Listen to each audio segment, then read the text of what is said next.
আশ্বিন মাস পড়ে গিয়েছে, চারিদিকে কীরকম পূজা পূজা আমেজ। সকালবেলায় নদীর ধারগুলোতে কাশফুলের দোল হাওয়ার তালে তালে দোলা দেখলেই মনে হয় সত্যি উমার আগমনের টাইম সময় হয়ে গিয়েছে। আর কুমারটুলিগুলোতে তো চরম ব্যস্ততা, মায়ের একেবারে শেষ মুহূর্তের প্রস্তুতি চলছে, কারণ উমা তার বাপের বাড়িতে আসতে চলেছে। হ্যাঁ, আর আমরা বাঙালি, আমরা তো আমাদের ঘরের মেয়ে উমাকে স্বাগত জানানোর জন্য একেবারে প্রস্তুত হয়ে আছি। এই দুর্গাপূজা আমাদের শ্রেষ্ঠ উৎসব। প্রত্যেকটা প্যান্ডেলে প্যান্ডেলে, প্রত্যেকটা বাঙালির ঘরে ঘরে এই উৎসব একটা উল্লেখযোগ্য আনন্দ বয়ে নিয়ে আসে। আজকে আমি এই ভিডিওর মাধ্যমে এই বছর অর্থাৎ 2024 সালে দুর্গাপুজোর সময় কোন দিন কি পড়েছে সেইটা জানাবার চেষ্টা করব। আর তার সাথে আমি এটাও জানাবো মা এবছর কিসে করে আসছেন, আর শাস্ত্রে তার আসার যে বাহন, সেই বাহকের যাতে করে আসছে সেইটা ভালো না খারাপ সেটা বলবো। আর কিসে করে গমন করবেন তার কি ফল সেটাও আমি আজকে এই ভিডিওর মাধ্যমে বলবো। শাস্ত্রে বলা হয়েছে এই বছর মা দুর্গার দোলায় আগমন, ফলস্বরূপ দোলায়াং মরকং ভবেত। মানে শাস্ত্রে বলা আছে যে দোলাতে করে মা যখনই আসবেন তখনই মরক দেখা দেবে, মানে প্রজারা মৃত্যুতুল্য কষ্ট পাবে।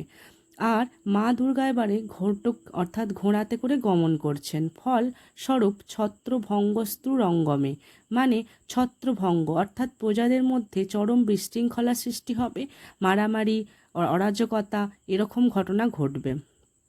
মানে হিসাব করলে দেখা যায় যে এবছর মা দুর্গার আগমন এবং গমন দুটোই খুব একটা ভালো নয়, কিন্তু আমরা সেটা আশা করব না। আমরা আশা করব মা দুর্গা আমাদের জীবনে যেন খুশির মুহূর্ত বহন করে নিয়ে আসেন, আর সেটাই হবে, কারণ মা কোনো দিন সন্তানদের খারাপ চান না। প্রত্যেকটা অনুষ্ঠানে প্রত্যেকটা প্যান্ডেলে প্যান্ডেলে, প্রতিটা বাড়িতে বাড়িতে পূজার প্রস্তুতি তো শুরুই হয়ে গিয়েছে। আর এই ভিডিওর মাধ্যমে আমি প্রথমে জানাবো এবছর মহালয়া কখন পড়েছে, কারণ মহালয়ার পর থেকেই পিতৃপক্ষের অবসান হয় আর দেবীপক্ষের সূচনা হয়ে যায়। আর যারা আমরা নবরাত্রি পালন করি তারা তো মহালয়ার পরের দিনই প্রথমার মঙ্গল ঘট স্থাপন করি। এই বছর মহালয়া পড়েছে 2রা অক্টোবর, বাংলার 15ই আশ্বিন 1431 সাল। দিনটা পড়েছে বুধবার। এই দিন পিতৃপক্ষের অবসান হচ্ছে আর দেবীপক্ষের সূচনা হচ্ছে, মানে মা মর্তে আগমনের একেবারেই সময় হয়ে গিয়েছে। এরপর থেকেই প্রথমা, দ্বিতীয়া, তৃতীয়া, চতুর্থী, পঞ্চমী, ষষ্ঠী, সপ্তমী এরকম করে নবরাত্রি পালন হয়।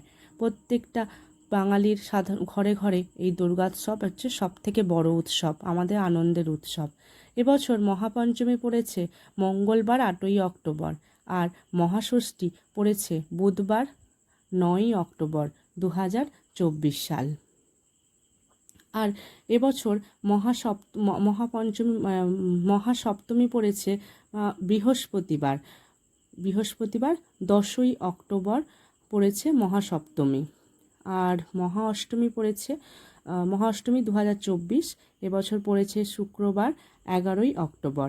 মহানবমী পড়েছে শনিবার 12ই অক্টোবর, আর মহাদশমী পড়েছে রবিবার 13ই অক্টোবর। কিন্তু এবছর মহানবমী সকালটুকু থেকেই দশমী পড়ে যাচ্ছে, আর দশমী রবিবার পর্যন্ত থাকছে না।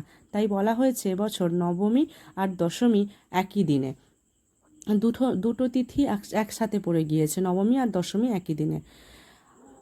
এই ছিল আজকে আমরা জানলাম যে এবছর দুর্গাপুজোর তিথি সম্বন্ধে। এর পরবর্তী ভিডিওতে আমরা জানব যে অষ্টমী পুজো কখন পড়েছে, অষ্টমী পুজো সন্ধি পুজোর টাইমটাই বা কখন, অষ্টমী পুজোতে মা কী করলে মা দুর্গা প্রসন্ন হন আর কি করতে নেই, এই সমস্ত কিছু আমরা পরবর্তী ভিডিওতে জানব। আশা করি এবছর দুর্গাপুজো আপনাদের সকলের অনেক অনেক অনেক ভালো কাটবে, আর মা সকলের মঙ্গল করবে, মা গোটা জগতের মঙ্গল করবে, কারণ মা মর্তে আসেনি আমাদের সকলের মঙ্গল করার জন্য। কারণ তিনি এই কদিন আমরা যেমন বাপের বাড়িতে যাই, অনেক মজা করি, আনন্দ করি, মাও তো তেমন তার সন্তানদের নিয়ে এই কটা দিন তার বাপের বাড়িতে আসে আনন্দ করার জন্য। নমস্কার।